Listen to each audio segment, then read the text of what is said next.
All right, guys, it's Nikki from StealthShampoo, the StealthShampoo Showdown. Nathaniel is here with me. It is finally time. We've been here all day. The store is literally actually closed. It is top two battle of the Bay versus Sacramento. We got an East Bay area, or he might be South Bay representative, Alex, in the final with Chris D of Sacramento. This is going to be a great match. We have actually been here since, like me and you have been here for 9 hours, but these players have been playing for literally 7. We're not going to let them wait any longer. Let's get it started. I'm going to signal to them because I have technology. All right, players, you got 1 hour. Go ahead and start. Good luck. All right, so it is 9:11 right now, p.m. on the West Coast. We are watching Sylveon on the right versus Dogs over there on the left. Yes. This is top two. I will swap all the graphics. So there were three Sylveon, or I think probably more aptly named like Rapid Strike box decks. And I believe they all made top cut. One of them made it through the finals, mostly unsurprisingly, but this one seems to have performed the best for the day. There were a few variations in their lists, mostly I think it was mostly on kind of the fringe stuff. I know one of them like didn't play any ribbon badges. That's that card that makes Sylveon V and VMAX worth one less prize. But I think perhaps most importantly in this match, they all play, that card, which is Blaziken. So I think that's sort of the key card to watch out for in this matchup is Blaziken V and Blaziken VMAX. Sylveon itself, the actual card Sylveon, is weak to metal, and every single attacker in that Zacian Zamazenta deck is metal, so you basically never want to put Sylveon down. Your primary attacker is going to be that Blaziken. And Blaziken does 130 damage for 2 energy, so for 2 colorless energy, so 1 rapid strike energy, which is enough to knock out a Zacian or Zamazenta in one hit if they do not have that card attached, which is Cape of Toughness. So a lot of this matchup sometimes comes down to how much can you deal with the Zacians and Zamazentas that have those capes attached, and how much are you going to get walled out by that Zamazenta, because Blaziken VMAX cannot deal damage to that Zamazenta unless Path to the Peak into play. So I'll just double check those lists to see how many Tool Scrapper. So it looks like Path. It looks like he plays 1 path. It looks like the Sylveon player is playing. Chris is playing 1 Path to the Peak and 1 Tool Scrapper. So he will need to be a little bit careful about how he goes and deals with that Zamazenta. And keep in mind, Alex knows this. So Alex may choose to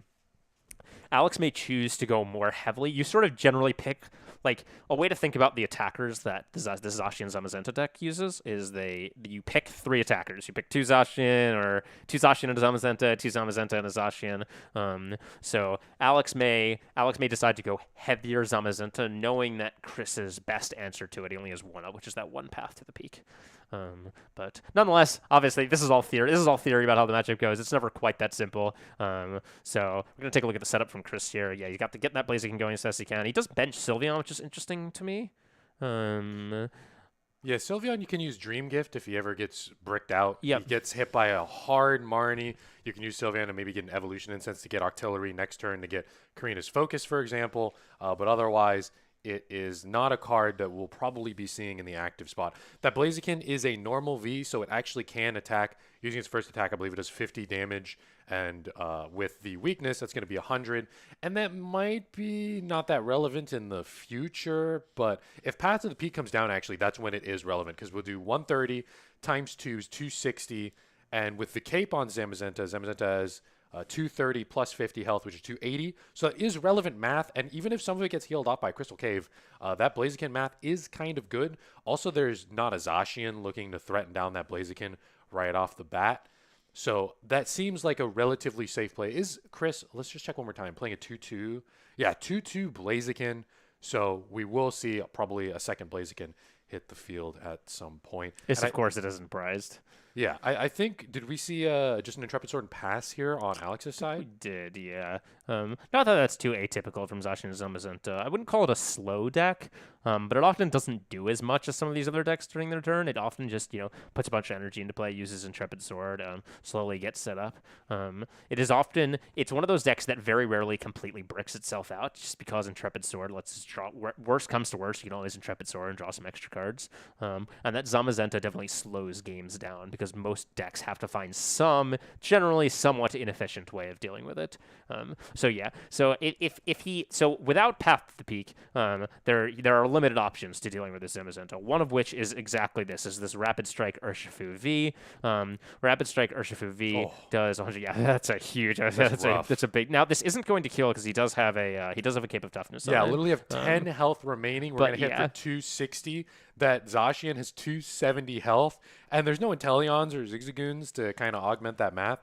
So that is just going to be straight up 10 damage short. Now, very likely we'll probably see a follow-up. The Blaziken might attack there again before the Path of Peak comes down to deal with the Zamazenta. Another way to deal with Zamazenta is just using that bear. I think that bear on the bench has Rapid Strike and Fighting, so it can hit 150 twice, and that'll get the knockout as well. Not as nice as just one-shotting it, but you got to do what you got to do, especially because there's not a lot of energy on the side of Alex right now, and this dog is very likely going to go down and not attack. So I think from Alex, we're probably just going to see attachments to the Zamazenta and then rely on the Zamazenta to get the dub.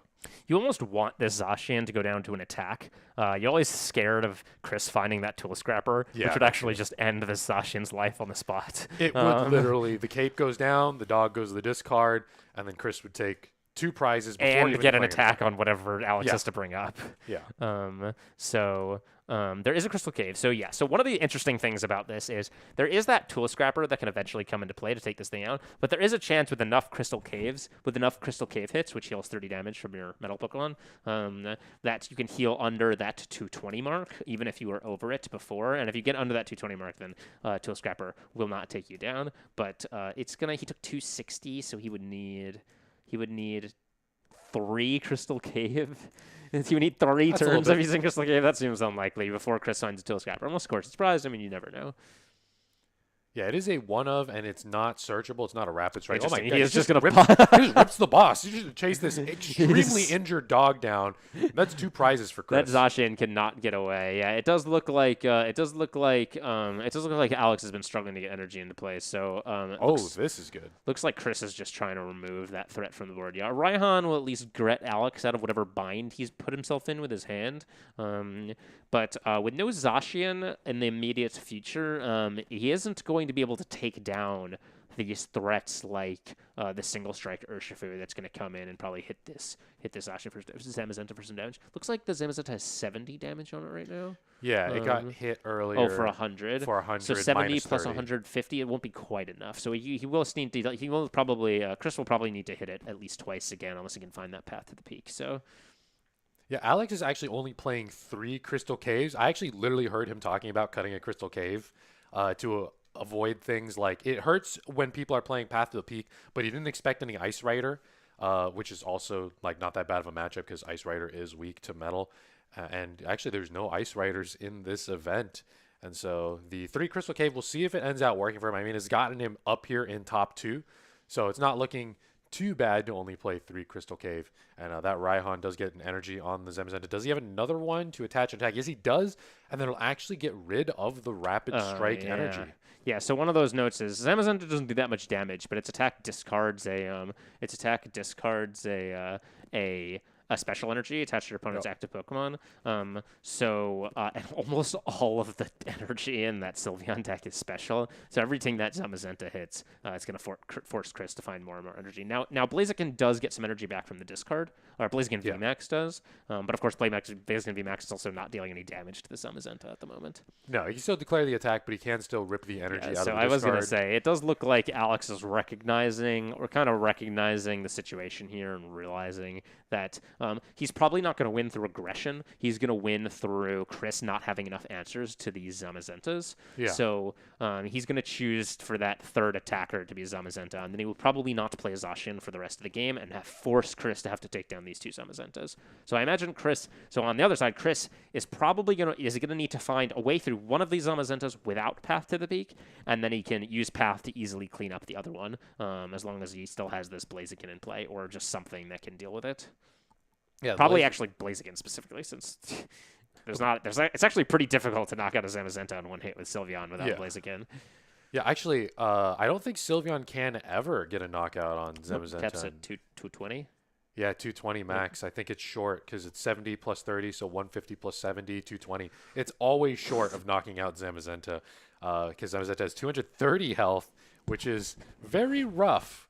Very rough math. Sylveon, of course, does get weakness to metal, but that doesn't matter that much. It does turn a 3-shot into a 2-shot with Zamazenta attacking into Sylveon, but Zamazenta cannot 1-shot Sylveon. So it looks only like Zacian he can. just, it's a little unclear what he grabbed. He used Rapid Strike Search, I think. Oh, he grabbed a Tower of Waters, I see. Yeah, that bumped the Crystal Cave, and that'll give the Blaziken free retreat if he decides to do that. But Octillery can grab some special energies. Actually, just going to attach a Spiral. Oh, to I like that. So he's just stacking up the energy. He knows this Urshifu now, because there's no Zacian anywhere in sight. This Rapid Strike Urshifu V cannot really go down in one hit.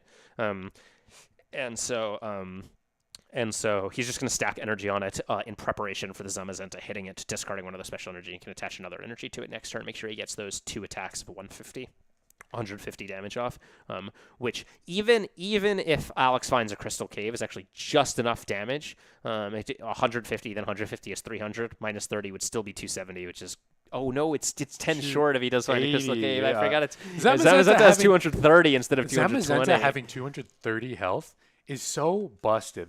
There's several instances we just detailed that 10 extra health literally lets Zamazenta live. If there's a Crystal Cave found, I think Alex has 1 or 2 Crystal Caves gone. So to be fair, this 3. Zamazenta's already taken some damage, so in this particular situation, it won't matter. But that second Zamazenta has got to be dealt with at some point. There's no way Alex puts down a second Oranguru or another Zacian. There's another Crystal Cave. Where's this guy getting gold Crystal Caves from? If all these guys came out didn't even know there was a month or two ago, cave. like, yeah, this guy's playing 3 gold Crystal Caves. Jeez. All of his energy is gold, too. I think Alex may have brought the most expensive deck to this event. Zacian is typically the cheapest I was deck. going to say, typically it's funny because Zacian's often the cheapest deck. It literally might be the cheapest deck, except for the person who played Rapid Strike Malamar, but he just made it the most expensive deck using his real-life bling. As how did the interesting. So he's going to switch out to the, so he How did he move the Zamazenta away? I know he switched the Zacian, but I think he just switched out to the other Zamazenta. he might. Did he play switch? Yeah, he played switch. Oh, okay. Yeah, okay. Yeah, he just switched to the other Zamazenta. I mean, he plays 4 switch. That'll happen sometimes. Yep. Oh, it looks like he Interesting. It looks like he wanted to get some energy in the discard. I'm not quite sure why, but it looks like he retreated. He retreated. I think he may have needed to saucer. I missed a moment there. I blinked. But he actually retreated to get some energy off of the old Zamazenta and then switched to this fresh yes, because that's a Zamazenta. not damaged one. Yes, you are correct. Yes. So he switched to the non-damaged one,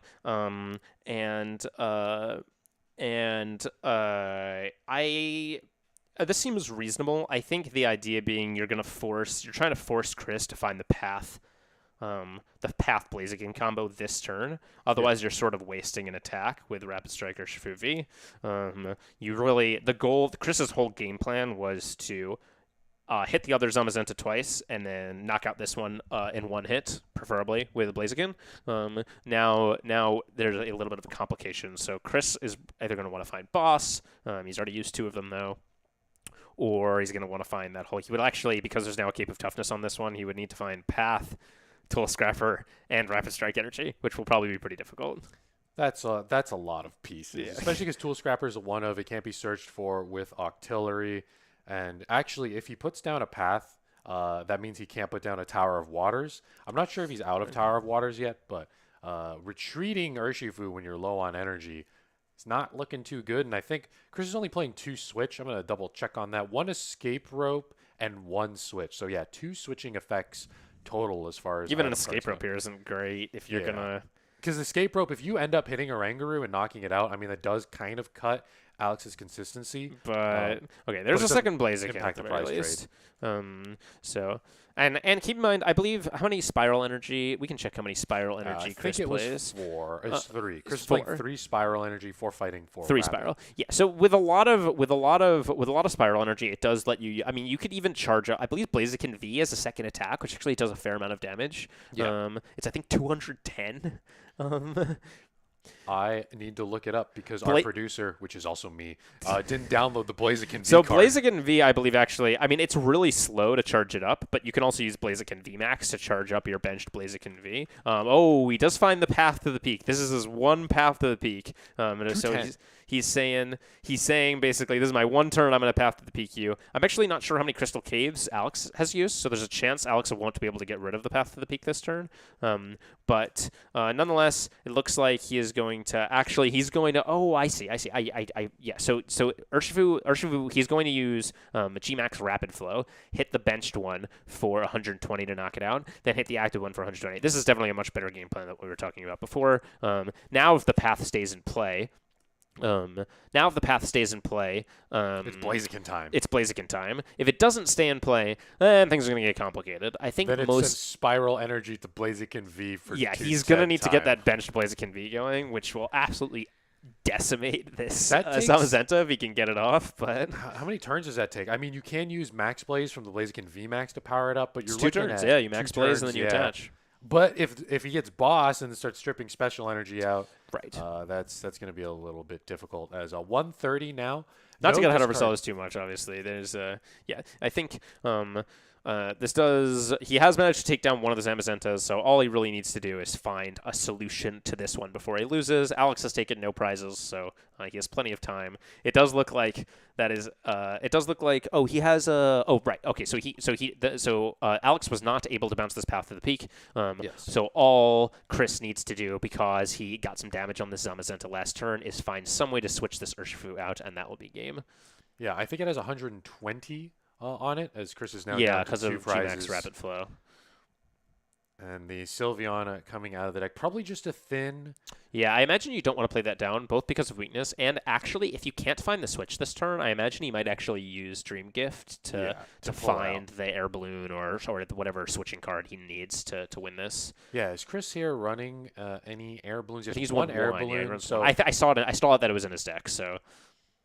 Yeah, that would be the way to do it. Just going to be thinning a bit more, it looks like. So he can search out. He cannot search out. He cannot search out. A Rapid Strike Energy does not solve the problem here because he already attached to the Blaziken, and he can't grab Tower of Waters because that would get rid of the path to the peak at play. Yeah, and getting rid of the path to the peak means you can't hit the Zamazenta. Right. Alex, I think at most has one Crystal Cave left. When Chris was doing that discard search, that's probably what he was looking for there. Is it research time? It is research time. Everything that Chris just grabbed out of the deck. Yep. Is getting so he's thinning his deck as much as possible. He needs to find. I believe that one Air Balloon is the only out. I don't know. Does he play a normal switch? It does not look like he found the Air Balloon. Doesn't seem like it. Otherwise, he just would have slammed it down. Not totally the end of the world. I mean, he's still in a really solid position. It's obviously going to become a lot scarier if Alex does find a way to get rid of this path to the peak. But if he didn't have a way to get rid of it last turn, I find it unlikely he'll have a way to get rid of it this turn. There's no way to he's not Intrepid Sorting. I don't think he played a supporter last turn. I think Alex is basically just going to sit here and press the Dauntless, or what's the attack name? Assault Tackle. The Assault Tackle button over and over and over and over again, and hope that wins him the game at some point. It's a button on PTC too. In real life, it's a verbal. You draw a card, you look at your hand, you Assault Tackle, and you do that 10 times, or you do that as many times in a row as it takes to win the game. I think and it's not totally infeasible that happens. I mean, Chris is essentially on a time limit here to find the cards that he needs. But some things can happen. Whereas if he doesn't find the energy fast enough, Alex can boss the Blaziken, which is the main way his Zamazenta can go down. Things along those lines. These players are literally on a timer. I think they have 42 minutes left in the round, which this matchup is. Zamazenta is the main thing that Zacian decks use to stop VMAX decks from doing damage to them. I mean, that's why it's such a consistent deck. I thought that was the Air Balloon.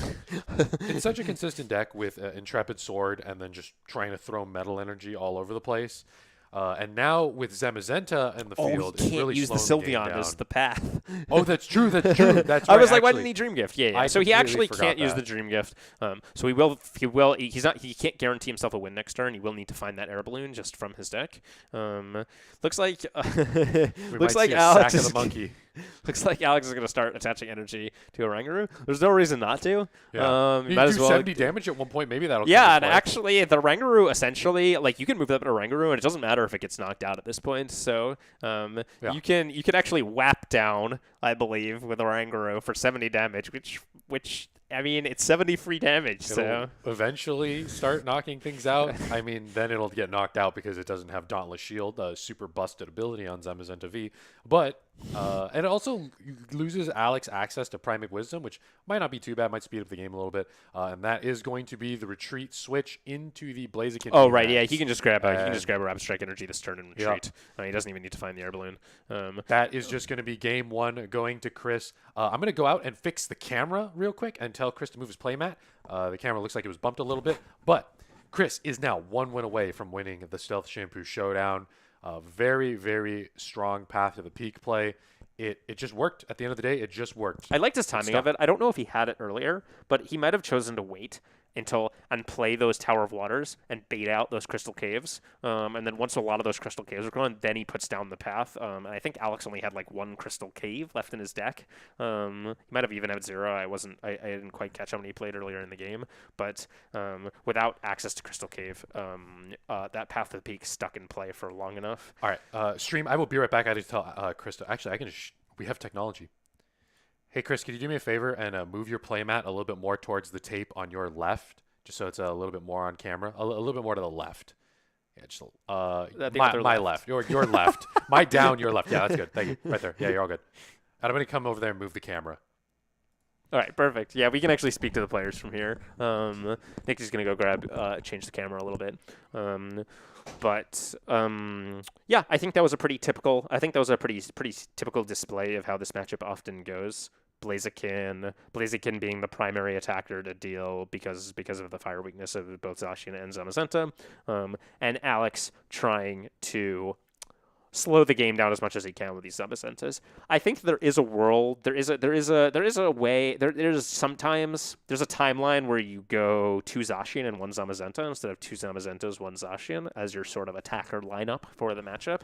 You be a little bit more aggressive. There's a chance you can knock out some of those Vs before they can get charged up. And then and maybe come out of the gate a little bit faster. And rather than just trying to slow the game down to the point where your opponent can't win fast enough, you just try to out-aggression them. But I think Alex just had a little bit of a slow start. I think it got to the point where if he went Zacian, he was just going to straight up lose the prize trade. I mean, the Blazikins were already out. He had no ways of dealing with them. So it definitely made sense to go Zamazenta that game. But who knows? Alex is going to go first this game, and we'll see if anything changes. But Chris right now is up 1-0, and this is a best of 3. So if Chris were to win this game, he would be the Stealth Shampoo Showdown champion. I think they still have plenty of time. So yeah, I peaked when I was out there a little bit less than 40 minutes on the clock. Alex is certainly going to go first. Do you remember if Alex went first last round, Nathaniel? I do not. I think, well, either way, he's definitely going first now. Both these decks want to go first. Chris has the busted Dream Gift. Alex has the busted Intrepid Sword. There's a fist bump. It's time to go. The bat start is, I'm not feeling too happy about that. It is what it is. That is devastating. I think a lot of the time starting Crobat is only Crobat. He plays one Crobat, but not a lot of other basics, to be fair. Yeah, 8 other basics. Starting Crobat is particularly so. I was talking a moment ago about that idea. You choose your 3 attackers in a matchup. You go like 2 Zacian, 1 Zamazenta, or 2 Zamazenta, 1 Zacian. Starting Crobat now throws off this whole thing because now so he has a Zacian and a Crobat down. Now he can't, if he puts down 2 Zamazenta, Chris doesn't necessarily have to kill both of them. He can just kill 1 Zamazenta and then 1 Crobat and 1 Zacian. Now, that being said, Alex definitely still has things he can do. His win condition isn't only walling with Zamazenta. I think his game plan will likely, because of the situation, switch to being that little bit more of that aggressive approach that I was talking about earlier. So he will likely just try to get this Zacian going as fast as possible, take down whatever V Chris has attached his energy to this turn, and to go from there. I think a quick Blaziken will still potentially spell doom for this, but of course there's Cape of Toughness, and there's a whole bunch of things to consider. So. Yeah, the Guru, of course, if he has a metal in hand, going to be able to Primate Wisdom that steel energy and the metal energy back on top of the deck. and then grab it out. So that'll be 2 energy. And going first, getting a Zacian powered up just needs a switch. Now, Guru is in the active for Chris, which isn't super critical if it gets knocked out. Alex would love to threaten a Blaziken right now and just punch it right in the face and hope the other one is prized. That would be a great way to really run away with this game because, like you said, double Zamazenta not possible anymore with that Crobat start, and you can't not put down a Zacian on your first turn. Yeah, with you Intrepid have to. Sorting. You can't avoid if you start Crobat, you can't really go double Zamazenta Crobat, and you can't really just play down 2 Zamazenta and never put a Zacian down because the deck most of the deck's consistency relies on Zacian. Wow, that's a really good hand. He hit Metal Saucer. And he hit Metal Saucer, which is just a good card to have to get going ASAP, as well as that energy that he put on top. Yep, exactly as we were talking about. He's going to get the Zacian powered up, and now Chris is in a bit of a scary position because any V that he puts down, for all he knows, could just get bossed and knocked out by this Zacian next turn. Yeah. So he has to consider that as he decides what cards to put out. Now, Alex is getting Marnie, so he's going to have a pretty small hand, but... Is there a boss in this hand as well? Oh, there's a boss and a metal. Is there a boss? I think I saw a boss and a metal in Alex's current hand. Now, if I were to ever to play Zacian, usually what I do if someone Marnies me is just don't look at my hand because you can't give a tell if you have no idea what's happening. You don't want to accidentally give away. Not that there's anything Chris could do about it because there's no reset stamp. There's no way to disrupt the hand again. You could potentially change what you want your setup to be if you're sure your opponent has a boss. But. Are you really gonna base you're sure your opponent has a boss because of a tell from them? I feel like that's risky. We just saw a Marnie here from Chris, and we're gonna see the Dream Gift here. No Blaziken on the field, not even an energy card. That was a not great Marnie on Chris's side, considering we know he didn't get too much established on his board, but we know Alex has the busted metal boss, and I think he's 1 card away here from doesn't have the switch, I think, but has Primate Wisdom to potentially find a supporter or just a raw switching card and murder that. That's overkill. I think that's 460 damage if he attacks Sylveon. No, it's actually only worth 1 prize, though. Yeah, it is only worth 1 prize. Chris did manage to get a Ribbon Badge on. I am curious whether it's actually even worth doing to take down this Sylveon. Probably not. The Guru's worth the same Sylveon is prices. Not really a threat at all. If Chris ever gets if ever evolves that into a Sylveon VMAX, it's just a free 2 prizes for Alex at some point. So I think you actually, even if you can boss this turn, you probably don't. You just hold that in your hand. You wait for Chris to play down that Blaziken, which is definitely a much bigger threat, and you just kill that immediately. Yeah, the Quick Ball going to grab a dog here. Now that dog is probably going to be a little bit of annoyance for Chris, but we know he runs a path to the peak. He could attack with Rapid Strike Urshifu V, not the VMAX version, does 150, so there'd be a nice 2-shot unless we see some Precipitation again. Put an energy on top and got an energy off the top of his deck. Wow, yeah, it happens sometimes. I especially hate it when that happens with a boss. Interesting. Okay, yeah, he is going to put the Zamazenta down. He is committing to that. And then Intrepid Swords for... Oh, did he not put an energy on top and didn't decide to put it on the dog? There's like 13 No, he did put an energy on top. I just think he decided to skip it? Yeah, I think he might have been moving a little too fast there. It is late. These players are... It is literally 9:38. Just real quick shout out to Game Castle Fremont. They're fantastic. They're my personal favorite store as far as people being accommodating, the store being clean and it's local. And I mean,